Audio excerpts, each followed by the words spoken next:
बाबा की। अच्युतं केशवं कृष्ण दामोदरं राम नारायणं जानकी वल्लभम्।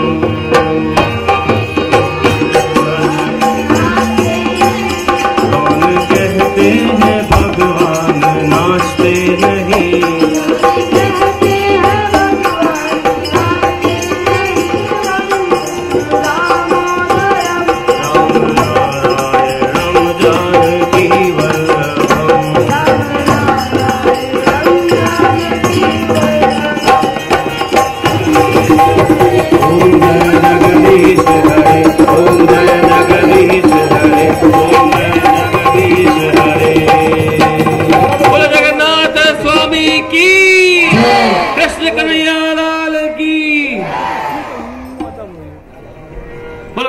महाराज की। जय गणेश जय गणेश जय गणेश देवा।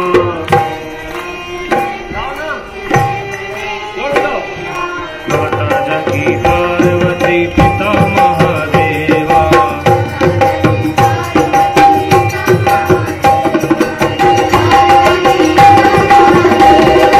माता जकी पार्वती पिता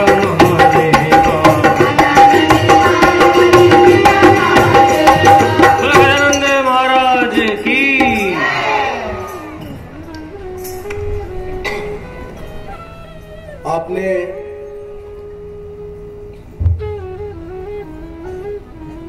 इस अनुष्ठान को इतने दिन पूरे तन्मयता से पूर्ण किया है।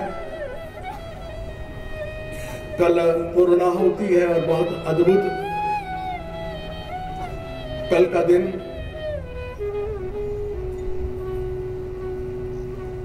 कल कथा पूर्ण विराम हो उससे पूर्व ये 2 दिन की कथा आनंद से संपन्न हो। आइए हम गणपति जी महाराज का आह्वान करें। वक्रतुंड महाकाय सूर्यकोटि समप्रभ निर्विघ्नं कुरु मे देवी सर्वकार्येषु सर्वदा। मां सरस्वती को नमन करें कि आप हम सब के विवेक को सही रखें,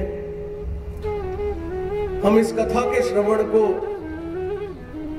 कोरे ज्ञान में नहीं व्यवहार में बदल सके, कोरी वाणी नहीं हमारा आचरण बन सके। ये आशीर्वाद वीणावादिनी मां सरस्वती से हम लें। हनुमंत लाल की कल महत्वपूर्ण एक श्लोक से प्रार्थना, एक श्लोक की प्रार्थना जो हमें संपूर्ण हनुमान जी के प्रति हमारी आस्था और अभिव्यक्ति को प्रकट कर देती है। आइए हनुमान जी महाराज का आह्वान करें। अतुलित बल धामम हेम शैलावदेहम धनुज बल कृशानु ज्ञानी नामम अग्रगण्यम सकल गुण निधानम वानरा नामधीशम रघुपति प्रिय भक्तम वातजातम नमामि। मन वचन और कर्म से हम प्रभु आपके चरणों में ये पुष्पांजलि अर्पित करते हैं। न हमको मंत्र आता है, न हमको क्रिया आती है, न हमको पूजन की विधि आती है, न हमको बोलना आता है, न हमारे हाथ में कुमकुम अक्षत पुष्प है, लेकिन हमारे मन के भाव है, उसी से मां का पूजन कर रहे हैं। हमारी इस कथा श्रवण को प्रभु आप सफल करें, यही भाव लेकर आइए आज की कथा का प्रारंभ करते हैं। लंका कांड जैसा इसके नाम से ही दृष्टिगत होता है कि ये अब लंका पर चढ़ाई की तैयारी है, लेकिन लंका पर जाना इतना सरल नहीं।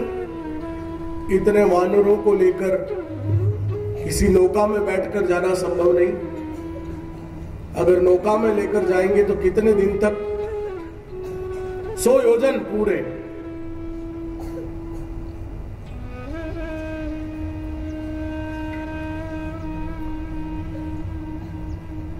अब 100 योजन की यात्रा इतनी बड़ी वानर सेना को लेकर जाना है। राम जी ने हनुमान से कहा कि हनुमान, तेने सीता मैया को पता लगाया, ये बहुत अच्छा किया। तू मेरा सेवक ही नहीं, मेरे भाई समान है।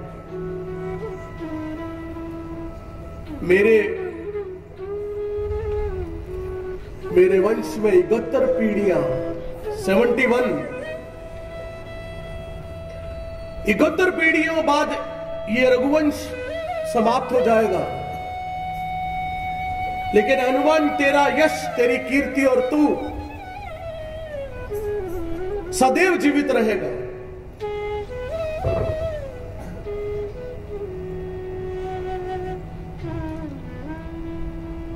सनत कुमार सनक सनंदन कृपा परशुरामस्य सत्यते चिरजीव। ये 7 लोग अनंत, जिनकी मृत्यु नहीं हुई।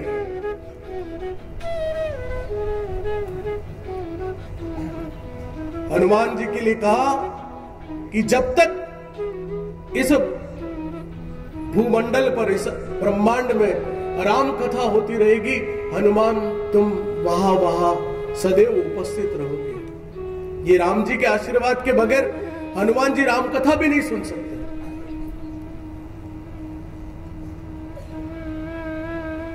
हनुमान जी की प्रार्थना या तुलसीदास जी ने की है कि हे आंखों को चुंधियाने वाले, हे हनुमंत लाल, तुम्हारा सौंदर्य अनुपम है। तुम्हारी ऊर्जा हम हाथ जोड़कर निवेदन करते, इतने मात्र से तुम्हारी ऊर्जा हम में आ जाती है। ये तुलसीदास जी यहां आराधना कर रहे हैं। या तुलसीदास जी का कहने का मतलब यह है कि सच्चे सौंदर्य की तलाश बाहर मत करिए। जो संपूर्ण अस्तित्व को जोड़ते हुए, ये फूल खिलना भी सुंदरता है, इस भवन में प्रवेश कर रहे हैं ये भी सुंदरता है, जो कपड़े पहने हैं वो भी सुंदर है, सबके साथ बैठे हैं वो भी सुंदर है, कथा सुन रहे हैं ये भी सुंदर है, कीर्तन कर रहे हैं वो भी सुंदर है, झांकी के दर्शन कर रहे हैं वो भी सुंदर है। संपूर्ण अखिल ब्रह्मांड का जो अस्तित्व है वह अपने आप में इतना सुंदर है कि प्रभु आपके दर्शन मात्र से हमारी दृष्टि बदल जाती है। यहां तुलसीदास जी ने एक बात कही, ये बच्चों आपके भी समझने की बात है। 4 जगह पर कथा हो रही है रामचरितमानस में, 4 घाटों पर कथा हो रही है। कौन कौन से घाट है? ये तालाब के घाट नहीं है, गणगौर घाट और परसू घाट और बारी घाट और वो घाट नहीं है। बहुत सुंदर बात कही तुलसीदास जी ने।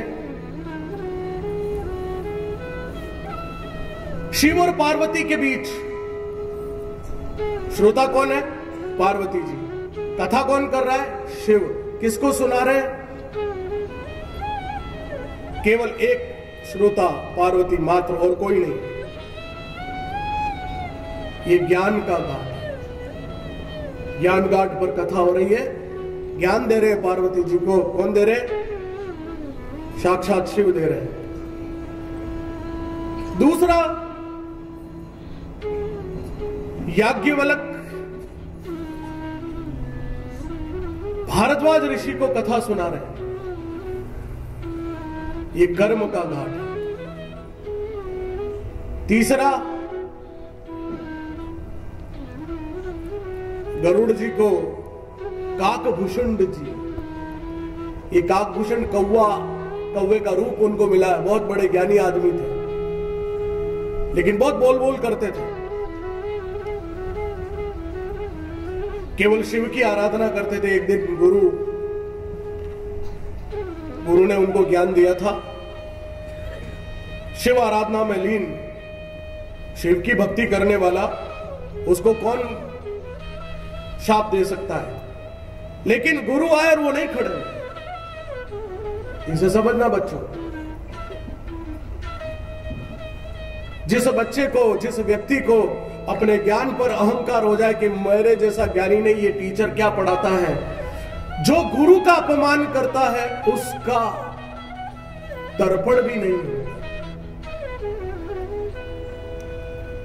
यहां गुरु आए और वो नहीं खड़े, मैं तो शंकर की भक्ति में लीन हूं, वो खड़े नहीं हुए, गुरु नाराज नहीं हुए। शंकर नाराज हो उसको शाप दे दिया कि तू कौवे की तरह लगातार मेरा मंत्र बोलता है, लेकिन जा, तेने तेरे गुरु का अपमान किया, कौवा हो जा।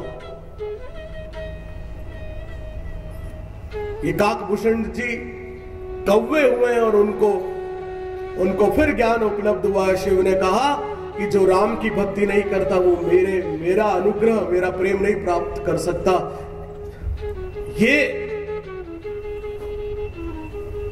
ये जो भाव है,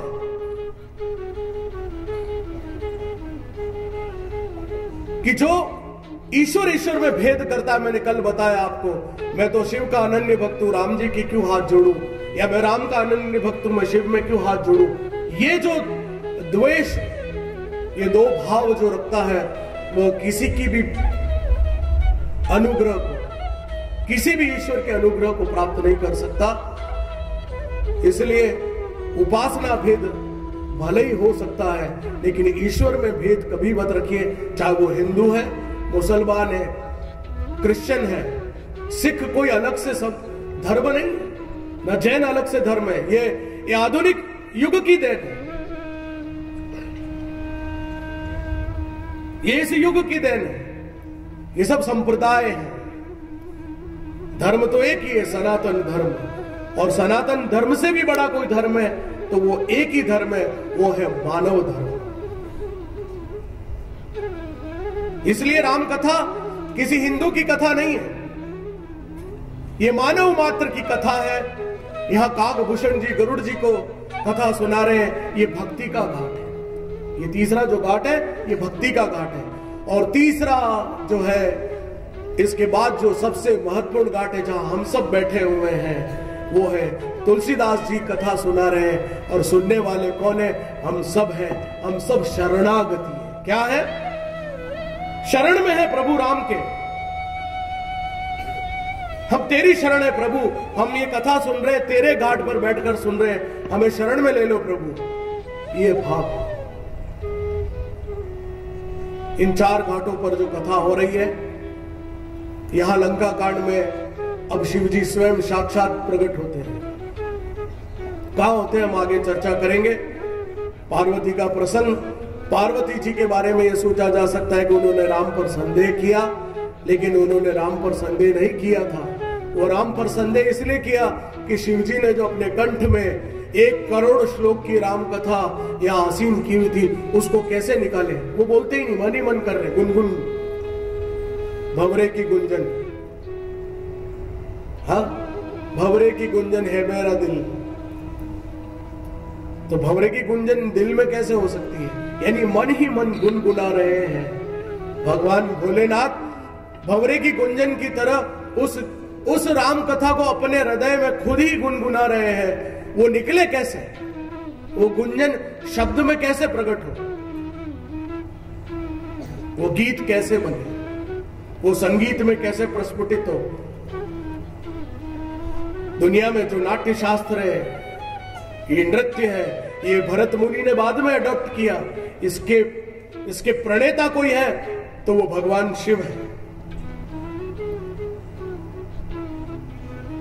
यहां शिव को प्रणाम करके पार्वती जी ने, सती मां ने शंका व्यक्त की है, और उसके बाद उन्होंने अपना देह त्याग किया है।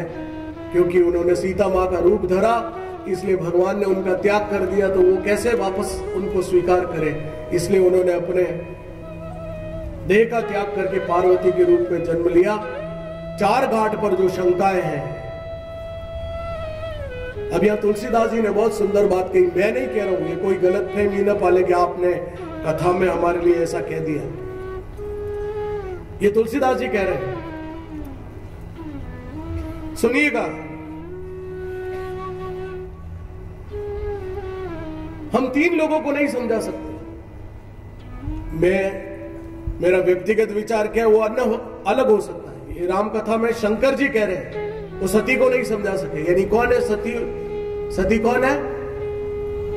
कौन है सती? उनकी क्या लगती है? क्या लगती है? तो किसको नहीं समझा सके? तो किसको नहीं समझाया जा सकता? ये मैं नहीं कह रहा हूं, देखो तुम कह रहे हो। मेरी पत्नी भी बैठी है,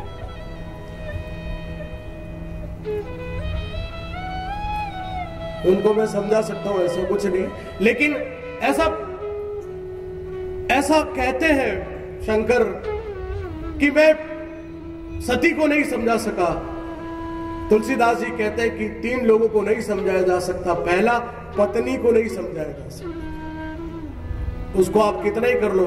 नामदेव जी के भगवान साक्षात प्रकट हुए कि नामदेव चलो स्वर्ग ले चलता हूं, तुमने इतनी भक्ति की है कि महाराज मेरी अपनी पत्नी को भी ले चलो। कि हाँ हाँ क्यों नहीं, वो तुम्हारी अर्धांगिनी। पत्नी को बोला कि अरे सुनो, भगवान स्वयं हमको स्वर्ग ले जाने आए। तो वो बोलती है तुम्हें स्वर्ग की पड़ी, हमारे गाय के बच्चा होने वाला है।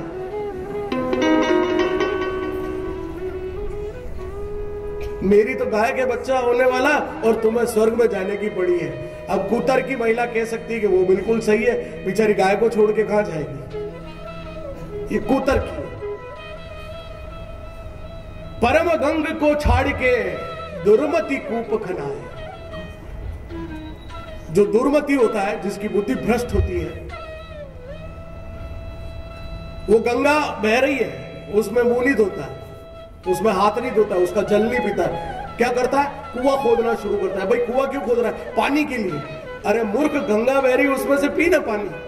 लेकिन नहीं, मैं तो मेरे कुआं खोदूंगा। क्यों खोदेगा भाई? नहीं, कुआं खोदूंगा और मैं तो अपने पुरुषार्थ से पानी पीऊंगा। गधा है, उस कुएं का पानी तो कुएं का ही होगा, गंगा का पानी तो गंगा ही है, बहता पानी निर्मल है। परम गंग को छाड़ के दुर्मति कूप खनाए। भगवान शंकर साक्षात उसके सामने सत्य को लेकर बैठे हैं, लेकिन नहीं, सती उस बात को तैयार नहीं है सुनने को।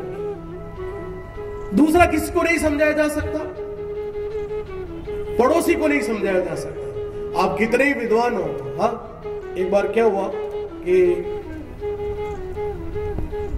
रोज सवेरे रविंद्रनाथ टैगोर के घर के पास नियमित टैगोर सवेरे अखबार पढ़ने के लिए बाहर आते।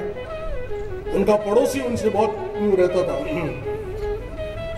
अकड़ में रहता था। ये होगा टैगोर अपने घर में, मेरे को क्या है। वो अपने आप को बहुत 30 मार का समझता था। कुछ नहीं, मच्छर था। अभी ये मच्छर बहुत घूम रहे हैं जैसे, लेकिन मच्छर भी कभी कभी परेशान करते हैं, अभी कर रहे हैं जैसे, है ना। ये कहां से आए मच्छर? अच्छा, येलो कलर देख के आ रहे हैं, इनका कहना है ऐसा। कोई बात नहीं, ये भी कथा सुन रहे हैं। और पता नहीं किस रूप में मच्छर भी, हाँ, मसक समान रूप कभी धरई, हाँ, क्या पता उसी रूप में ही सुनने आए हो, क्या पता। तब ये जल भुन गया पड़ोसी। अरे यार, मेरे पड़ोस में ये रहता, इसको नोबेल प्राइज मिला है। लेकिन अपना अहंकार उसको झुकने नहीं देता। व्यक्ति को कौन नहीं झुकने देता? अहंकार। मैं क्यों झुकूं? हाँ, है तो सही, पर मैं नहीं झुकूंगा।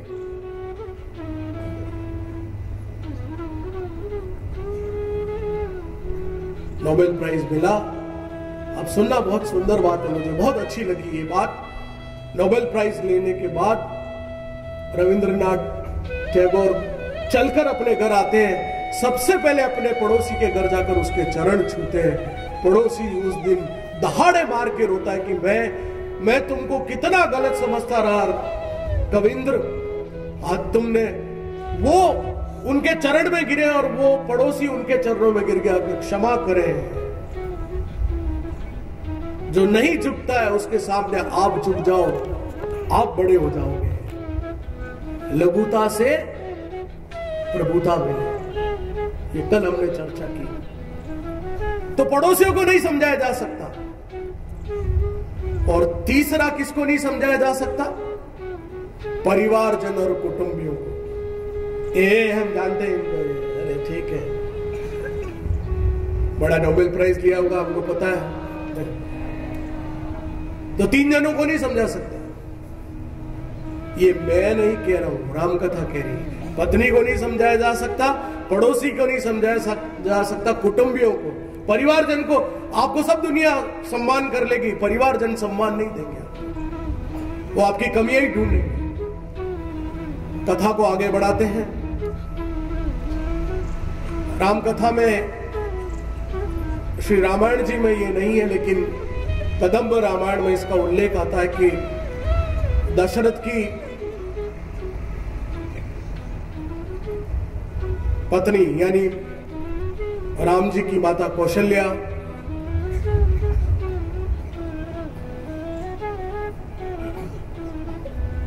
को एक बक्से में बंद करके, उनका हरण करके, एक तिमिंगल मछली के मुंह में एक बक्से में बंद करके उनको रखा था,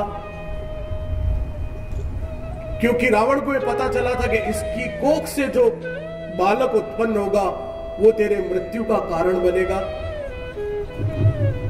उसको एक टापू पर रखा। अचानक दशरथ की नाव एक दिन उस उधर से गुजरी, वो टूट गई, तो दशरथ वहां टापू पर पहुंचे। फिर वहां किसी ने उनको बचाया, वो पेटी वहां मिली और वहां से उस बक्से सहित दशरथ वहां आए और फिर कौशल्या से विवाह संपन्न हुआ, जहां से राम जी वरदान स्वरूप उत्पन्न हुए और रावण का हनन किया। ये एक कारण है। कई बार क्या होता है कि प्रभु गर्व भंग करते हैं। हनुमान जी को रास्ते में चलते हुए एक बार जब उड़ने लग गए तो थे तो बिल्कुल एग्रेसिव। बचपन में खूब धामधीम करी सब, किसकी दाढ़ी नोची, किसके घोंसा मारा, किसी की लंगोट खींच दी, किसी के क्या कर दिया।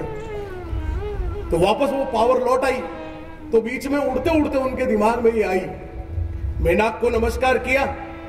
फिर उनको लगा कर देखो, इतने बड़े पर्वत को भी मैं जीत गया, सुरसा को भी वो कर लिया। उनको अहंकार हो गया।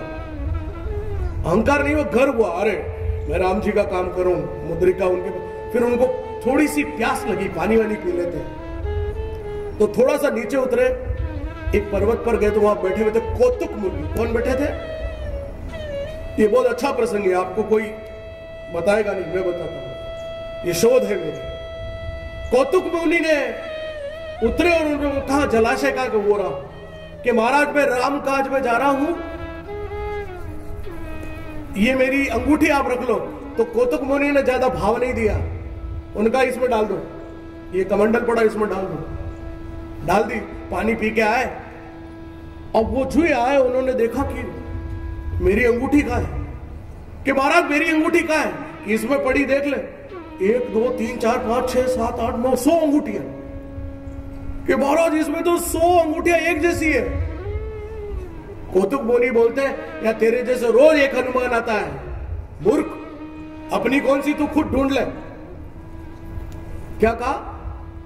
या तेरे जैसे रोज 100 हनुमान आते हैं, तेरी कौन सी तू ढूंढ ले। कौतुक मुनि, ये सिर्फ एक माया रची गई थी। हनुमान को ये गर्व की अनुभूति नहीं होनी चाहिए, इसलिए हनुमान ने तुरंत उनका गर्व भंग हुआ और पुनः राम जी का स्मरण किया है। और जब लौट कर आए उसके बाद उन्होंने ये नहीं किया, कहा कि मैंने ये काम किया। उन्होंने कहा राम कृपा से सीता मैया का पता चला और फिर वह सबके चरण छुए। हम मनुष्य बहुत अहंकारी हैं, हम अपने पिता के या कोई घर में बड़ा आता है उनके चरण छूते हैं, लेकिन चरण छूने के बाद आसपास जो हमसे बड़े बैठे हैं उनके चरण नहीं छूते कि नहीं, इनके चरण क्यों छू?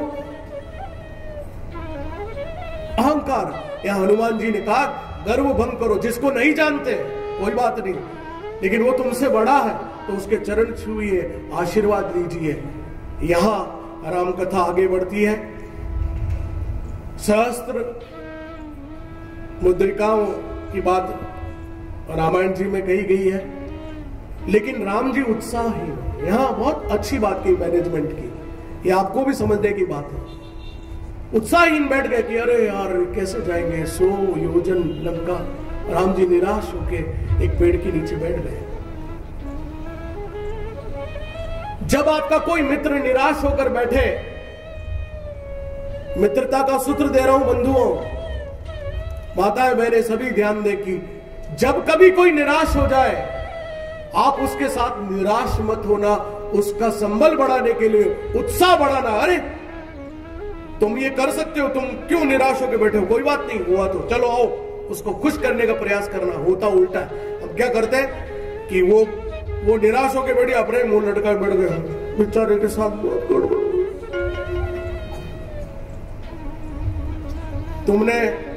तुमने इसके साथ जो गड़बड़ करी है वो तो वैसे ही निराश है, उत्साहहीन है, तुम और इसकी हवा निकाल रहे हो।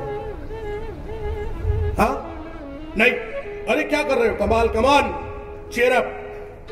सुग्रीव ने आया कि महाराज जो पुरुष उत्साहहीन और शोक से व्याकुल होते हैं उनके सारे काम बिगड़ जाते हैं। हनुमान ने सीता मैया का पता लगाया, हम उड़कर ले जाएंगे, और यदि नहीं हुआ तो आपको कंधे पर हनुमान बिठाएंगे, राम और लखन को, और वानर तो कूदते फांदते पहुंच जाएंगे। महाराज चिंता क्यों करते हो आप, डींगे नहीं हाँकी,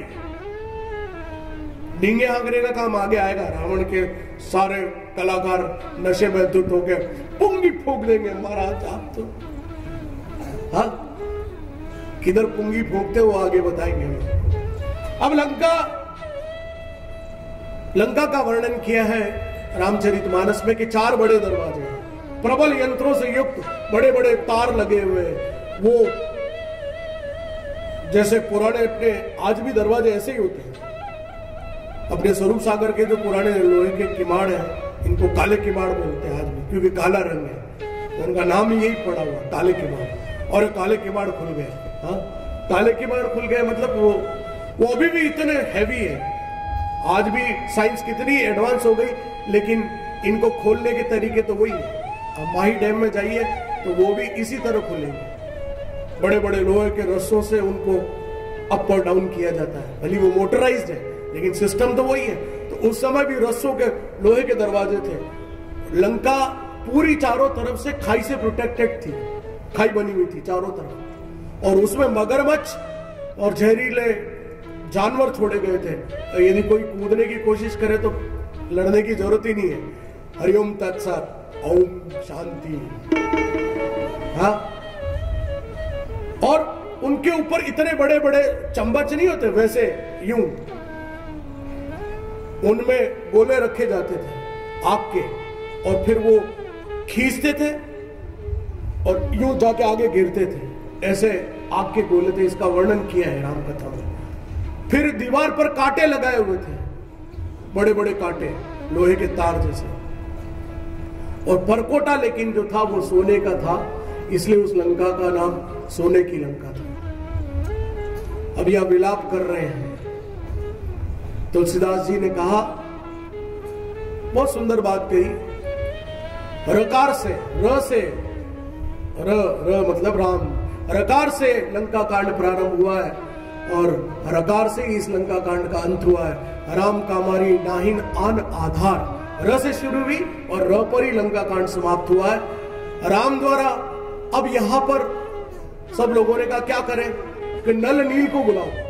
अब ये नल नील क्या है? इन दोनों को शाप था कि तुम जिस भी पत्थर को हाथ लगाओगे वो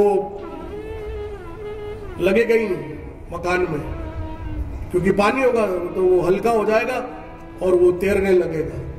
इसलिए तुम चूंकि विश्वकर्मा की संतान हो तो तुम जो ही मकान बनाने जाओगे तो वो हल्का होके चरमरा गिर जाएगा। ये शाप यहां पर वरदान साबित हुआ कि ये नल नील ये पुल बनाएंगे।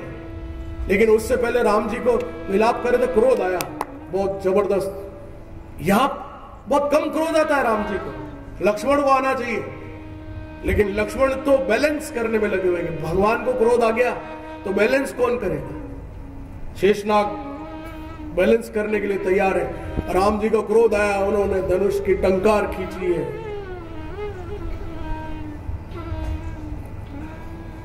विनय न मानत जल्दी जल, गए 3 दिन बीत। 3 दिन तक प्रार्थना करी, उपवास किया, मान जाओ भाई, प्लीज प्लीज प्लीज प्लीज। नहीं, 3 दिन नहीं माने, फिर लास्ट में क्या, साले एक झापट पड़ जाए ही करें। हाँ, हम भी करते हैं कई बार, मान जाए ना प्लीज। नहीं मानता, फिर उसको कहते 50 साल कच्ची जान। छोटे बच्चे करते ना, कच्ची है मानते बस। हाँ, तेने मेरी मिठाई खाई थी, नहीं मैंने भी तो तेरे को पहले खिलाई थी। हाँ, तेने मेरे बर्थडे पे कैडबरीज नहीं दी, मैंने कितनी अच्छी बड़ी वाली कैडबरी 60-70 रुपए की लेके आया था, तो मैं जो टॉफी खिलाई, कच्ची था। और मेरा बर्थडे आज कच्ची मत हो, मैं ला दूंगा। नहीं, ये कोई बात थोड़ी है, मैंने तो बर्थडे पे तेरे को घर पे भी बुलाया, तो घर पे भी नहीं बुलाया, कच्ची है जा। ये इधर नाराज हो रहे हैं। 3 दिन तक उपवास किया है, विनय न मानत जल्दी जल, गए 3 दिन बीत। बोले राम सकोप तब, भय बिन होई न प्रीत। ये बहुत सुंदर चौपाई है, भय के बिना प्रीत नहीं हो सकती। और जो प्रत्यंचा खींची है, धनुष बाण की टंकार हुई है और समुद्र देव तुरंत प्रकट हुए हैं। अब यहां पर राम कथा कहती है, ये द्रमकुल पर, ये द्रुमकल पर्वत है। मैं अभी कहूंगा तो कुछ लोग नाराज हो जाएंगे, लेकिन ये सत्य है, ये राम कथा कह रही, मेरी मर्जी से नहीं है। यहां से द्रुमकुल पर सागर ने कहा है कि प्रभु आपने ये तीर खींच तो लिया, छोड़ेंगे तो है ही है। ये द्रुमकुल पर जो समुंदर है, वहां पर लोग, जगह बहुत पवित्र है, लेकिन लोग दुष्ट है, आप वहां छोड़िए। तो ये जो तीर छोड़ा है, ये जाकर मरुधरा पर गिरा है, जो आज रेगिस्तान के नाम से जाना जाता है, जहां से तीर गिरने के बाद वो समुंदर रेगिस्तान में परिवर्तित हुआ है। क्यों? आग्नेय बाण था, समुद्र को सुखाने के लिए तो मारना था उनको, तो वहां मारा है। इसलिए वो fossil, scientifically it is approved now कि जो रेगिस्तान है उनमें जो फॉसिल्स निकल रहे हैं, जो खुदाई के बाद जितने साधन, जो भी हड्डियां मिली है, वो सब समुद्री जीवों की मिली है। ये विज्ञान ने भी प्रूव किया। कल आखिरी दिन है, मैं इसके वैज्ञानिक आधारों पर आधे घंटे चर्चा करूंगा कल। यहां पर समुंदर ने रास्ता दिया है कि महाराज, ये मैं अपनी लहरों को शांत कर दूंगा, आप नल और नील से पुल बनवाइए। यहां पर सेतु बंद की तैयारी की है, बड़ी बड़ी शिलाएं ला रहे हैं। अब लाए तो नल नील हाथ लगाए तो तैरे, और बाकी करे तो डूब जाए। तो सबने मिलकर तय किया ऐसा करो। और और देखिए, ये शिलाएं तैर रही है, अभी जुड़ नहीं रही है, तैर तो रही है, डाल रहे हैं, नल नील का हाथ लग रहा है, तैर रही है। अब क्या करें, जुड़े कैसे? बहुत सुंदर बात तुलसीदास जी ने कही। हम लोग समझ रहे राम लिख के तैरा दिया, ऐसा नहीं है। नल नील की वजह से तैर रही है, लेकिन जुड़ नहीं रही है। पत्थर डाला, तैरता हुआ आगे चला गया, फिर पत्थर डाला, फिर तैरता हुआ चला गया। अरे यार, ये कैसे पुल बनेगा? जो भी डाल रहे वो तो तैर रहा है, कागज की नाव की तरह। तब सभी वानरों ने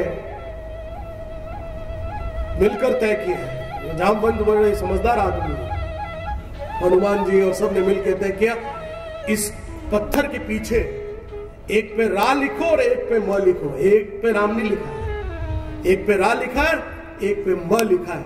वो रा और म दोनों मिले हैं और फिर पुल बनना शुरू हुआ।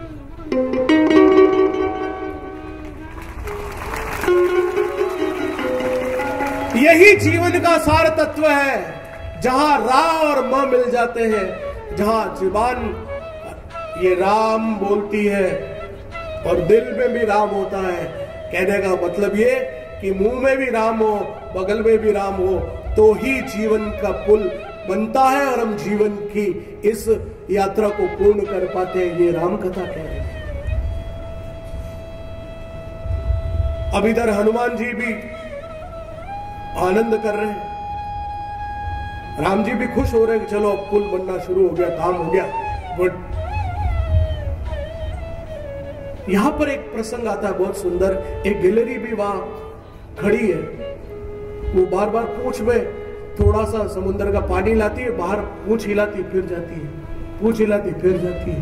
राम जी बैठे बैठे देख रहे, चट्टान पे बैठे हैं, ये सब वानर इधर दाम दीम कर रहे हैं, उधर कर रहे हैं, जैसे दाम दीम कर रहे हैं। लेकिन वो गिलहरी आ रही जा रही, राम जी ने देखा, उसको बुलाया, तू क्या कर रही है? कि प्रभु मैं अपना काम कर रही हूं, समुद्र का पानी कम कर रही हूं। राम जी को ये जानकर इतना आश्चर्य हुआ कि एक छोटी सी गिलहरी राम काज में सहयोग करी, जितना भी सही उसकी पूंछ में जितना भी पानी आएगा वो लेके बाहर कर रही है। यहां राम जी ने उसके शरीर पर हाथ फिराया। ये 3 रेखाएं गिलहरी पर राम की रेखा है। तभी से गिलहरी पर 3 रेखाएं उत्पन्न हुई है। ये राम की कृपा है। अब राम जी को कौतुक सूझा, हनुमान जी भी चुपचाप देख रहे हैं, मजे ले रहे हैं, क्योंकि उनके लिए तो भगवान राम ही सब कुछ है। बार बार देखते भी जा रहे हैं कि राम जी ठीक तो है, मेरे खुश तो है। बार बार अब पुल बन रहा है, महाराज कितना अच्छा देखे, बहुत जल्दी बन जाएगा, जल्दी बन जाएगा। लगे पूरे 5 दिन लगे। एक दिन में कितना बना बताऊंगा, साइंटिफिकली प्रूव्ड है। नासा ने जो पिक्चर ली है उन्होंने कहा it is a man made, ये मानव निर्मित पुल है। ये पुल यहां पर अस्तित्व में था, उसके बाद कभी सुनामी आई, कितने हजार वर्ष पहले सुनामी आई, उसमें ये डूब गया। और यह पुल इसके नीचे, मैंने बताया था आपको कि थोरियम है, और थोरियम की कीमत इतनी है कि हिंदुस्तान 1500 वर्षों तक यदि उस थोरियम को बेचता है तो भारत के सरकार को कहीं टैक्स लगाने की जरूरत नहीं। इतना थोरियम उस समुद्र में आज भी पड़ा हुआ है, लेकिन उसके लिए उस पुल को तोड़ना पड़ेगा। वहां पर जो क्रिश्चियन है रामेश्वरम में, उसको एडम्स ब्रिज बोलते हैं। It is not Adams bridge, ये राम सेतु। लेकिन अंग्रेजों ने जब राज किया तब उनको समझाने के लिए उसको एडम्स ब्रिज में कन्वर्ट कर दिया नाम को। ये राम सेतु आज भी अस्तित्व में है। आप चाहें तो आज गूगल पे खोलिएगा, राम सेतु जो बड़े बच्चे उसे चेक करिएगा, आपको सारी डिटेल वेबसाइट पर अवेलेबल हो जाएगी। अब यहां राम जी कौतुक कर रहे हैं। तंजौर में आज भी, तंजौर में राम सेतु का नक्शा उस समय का पत्थर पर उकेरा हुआ आज भी उपलब्ध है। वो शिलाखंड और रेत का जो मिश्रण था उस समय का, वो आज भी कांच के बक्से में वहां पर उपलब्ध है। अब यहां क्या किया जा रहा है? बन रहा है सेतु। राम जी ने कहा यार ये तो बड़ा अच्छा काम हो रहा है, मैं भी थोड़ा बहुत सहयोग करूं। तो उन्होंने भी क्या किया कि एक पत्थर उठाया, हनुमान जी देख रहे हैं, एक पत्थर उठाया, उन्होंने छोड़ा। अपन भी कई बार ऐसे ऐसे कुछ कार्यक्रम करते हैं ना, फिर अपने हाथ से कुछ गड़बड़ हो जाती है तो अपन ये देख लेते कोई देख तो नहीं रहा। ओके ओके, हाँ। तो छोटे बच्चे करते ना, टॉफी गिर गई, कोई देख नहीं रहा, चुपचाप उठाई, मम्मी देख रही हो तो नहीं उठाए, नहीं फेंक दो इसको, लेकिन कोई नहीं देख रहा तो चुप, अरे किसने देखा है, साफ करो, खा लो। हाँ, राम जी भी ऐसा कुछ कर रहे हैं। उन्होंने जो पत्थर लिया उसको छोड़ा है और वो तो गुड़ुप डूब गया। वो सोचा यार ये सारा पत्थर गड़बड़ है। हनुमान जी देख रहे चुपके से, हाँ लगे रहो प्रभु, लगे रहो। दूसरा पत्थर उठाया, देखा कोई देख तो नहीं रहा, धीरे से छोड़ा, टिंग, वो भी गड़प। तीसरा उठाया, अब राम जी बड़े चिंतित है, यार ये गजब है, साले ये सब इसका मतलब अनन्य भक्त है, मेरे में कहीं कोई गड़बड़ है। इस बार तीसरा लगा और अच्छा महादेव का नाम लिया, बोले ना महादेव का नाम लिया और फिर छोड़ा है और सोचा अब तो तेरा ही होगा। देखा तो वो और जल्दी गया। हनुमान जी आए कि महाराज क्या हो रहा है, पकड़ ली चोरी उन्होंने। महाराज क्या हो रहा है? अरे हनुमान तुम चलो चलो अपना काम करो, कोई पुल जल्दी बनाओ, जल्दी जाना। नहीं महाराज क्या हुआ, आप भी तो बना रहे थे। कि नहीं वो कुछ नहीं, तुम अपना काम करो। नहीं महाराज, अरे हनुमान तू समझता है मेरी बात, भाई तुम सब पत्थर छोड़ रहे हो, नल नील के द्वारा दिए हुए पत्थर तुम छोड़ रहे हो, मैंने भी वैसे ही पत्थर छोड़ा, तुम्हारे तैरने मेरा क्यों डूब रहा है? उनका महाराज एक ही बात है, बहुत सुंदर बात कही, हम जो तैरा रहे हैं उसमें राम का नाम है, राम के नाम से तैर रहे हैं, लेकिन जो राम के हाथ से ही छूट गया तो वो क्या तैरेगा प्रभु? श्री राम जय राम जय। जो राम के हाथ से ही छूट गया वो तो डूबेगा ही डूबेगा। यह राम कथा का बहुत सुंदर प्रसंग है। हनुमान जी और राम जी के संबंधों की व्याख्या भी करता है कि दोनों का प्रेम कैसा है। यहां पर शिव जी की चूंकि स्मृति याद कर लिया शिव जी को, अब राम जी ने शिव जी को याद किया तो क्या करना है? एक शिवलिंग बनाते हैं। मैं शिव जी की स्तुति करूंगा क्योंकि शिव जी ने ही तो सारा युद्ध का सारा कौशल भी यदि किसी का दिया हुआ है तो वो शिव का दिया हुआ। त्रिशूल, ये सुदर्शन चक्र जो आप देखते हो ना भगवान विष्णु के हाथ में, ये सुदर्शन चक्र विष्णु जी का नहीं है, ये सुदर्शन चक्र भी भगवान शिव का दिया हुआ है। अब यहां पर एक तय होता है कि चलो कौन लाएगा? विश्वनाथ जाओ शिवलिंग लेके आओ, हनुमान जी उड़ के जाओ, इतनी बजकर इतने मिनट पर यह मुहूर्त होना है, शिवलिंग लेके आओ। अब यहां हनुमान जी उड़े, अब मुहूर्त का समय निकला जा रहा है। हनुमान जी रास्ते में एक जगह पानी पीने रुक गए, गड़बड़ हो गई, हनुमान जी आए नहीं, काशी गए हुए। राम जी ने सोचा चलो मुहूर्त निकला जा रहा है, एक रेत का शिवलिंग बना, तो यहां प्रभु राम ने रेत का शिवलिंग बनाया, रेत का शिवलिंग बनाया, पूजा वूजा कर ली, क्योंकि भूत भविष्य और वर्तमान तीनों को हरने वाले कोई यदि देवता है तो भगवान शिव है। शिव कल्याण करते हैं। यदि आप भगवान शिव से कुछ मांगना है, सबसे जल्दी खुश होने वाले भगवान को यह तो शिव है।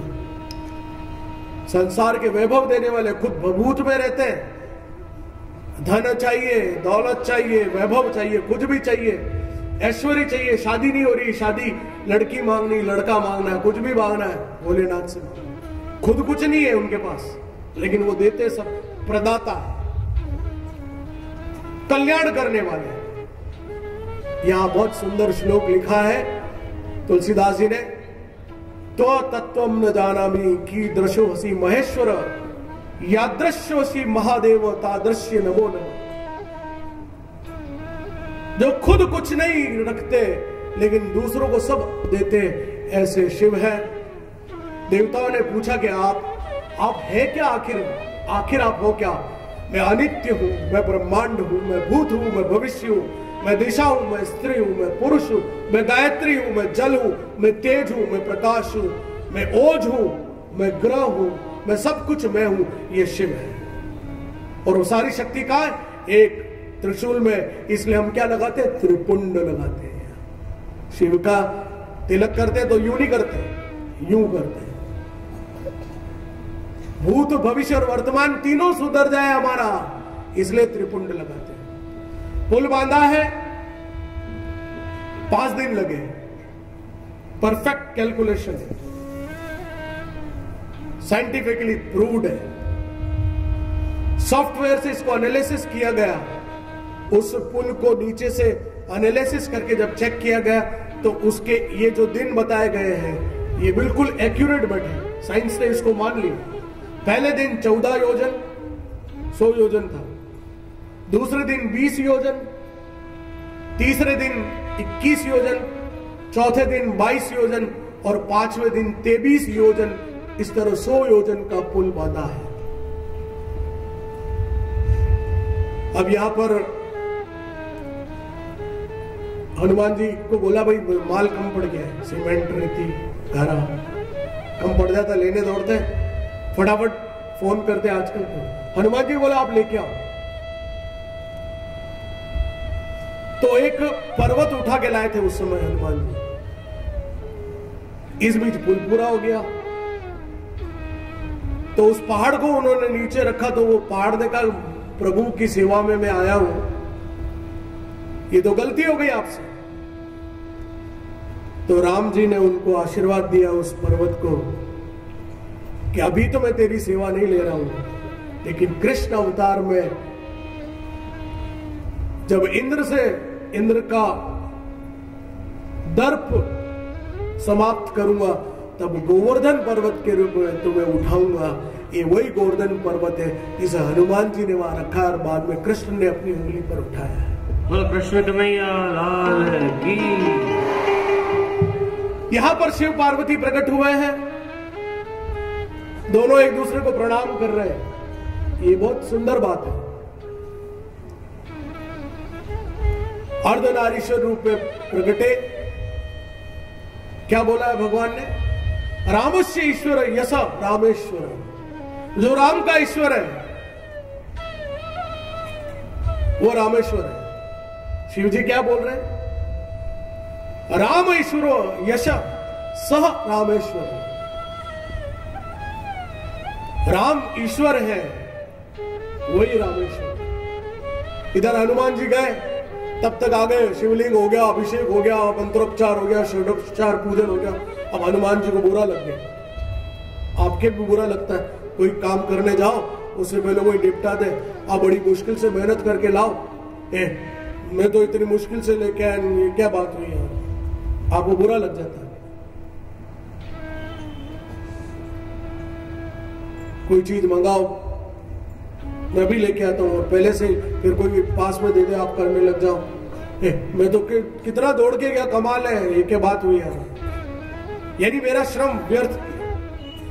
हनुमान जी को भी ऐसा लगा मेरा श्रम व्यर्थ गया। हनुमान जी राम जी ने ताड़ लिया कि भगवान क्यों मुझे इतना मेहनत करवाई, आपने इतना दौड़वाया, काशी से मैं शिवलिंग लेके आया हूं, इतना सुंदर शिवलिंग है। नाराज हो गए, रूठ गए। राम जी ने पहचान लिया। एक काम करो, कोई बात नहीं, कोई बात नहीं, तुम लाए बहुत अच्छी बात है, ये तो रेत का है, इसको तोड़ दो। क्या बोला? इसको तोड़ दो। हनुमान जी ने पूंछ बढ़ाई है, शिवलिंग पे लपेटी है और यहां हनुमान जी की पूंछ शिवलिंग पे लपेटे जाने के बाद पूंछ टूट गई है। शिवलिंग नहीं टूटा। यहां गर्व भंग हुआ है हनुमान जी का अगेन कि हनुमान राम काज में बाधा नहीं। तुरंत हनुमान जी को एहसास हुआ, क्षमा मांगी है, लेकिन प्रभु तो किसी से बदला नहीं लेते। और उनका हनुमान जो भी रामेश्वर के दर्शन करने आएगा पहले तेरे द्वारा लाए गए शिवलिंग का दर्शन करेगा तो ही रामेश्वर के दर्शन सफल होंगे। इसलिए आज भी रामेश्वर में हनुमदीश्वर के दर्शन पहले होते हैं और बाद में रामेश्वर के दर्शन होते हैं। ये राम कथा कह रही है। बोलिए हनुमान जी लाल की, बोलिए रामेश्वर भगवान की। यहां कथा को हम आगे बढ़ाए। आइए हम रामेश्वर की स्थापना देखते हैं। ये शिवलिंग स्थापित है, कीर्तन करें और फिर कथा को आगे बढ़ाते। कीर्तन में आनंद लेके ताली बजाते हुए चंद्र भगवान की। ओम नमः शिवाय, ओम नमः शिवाय।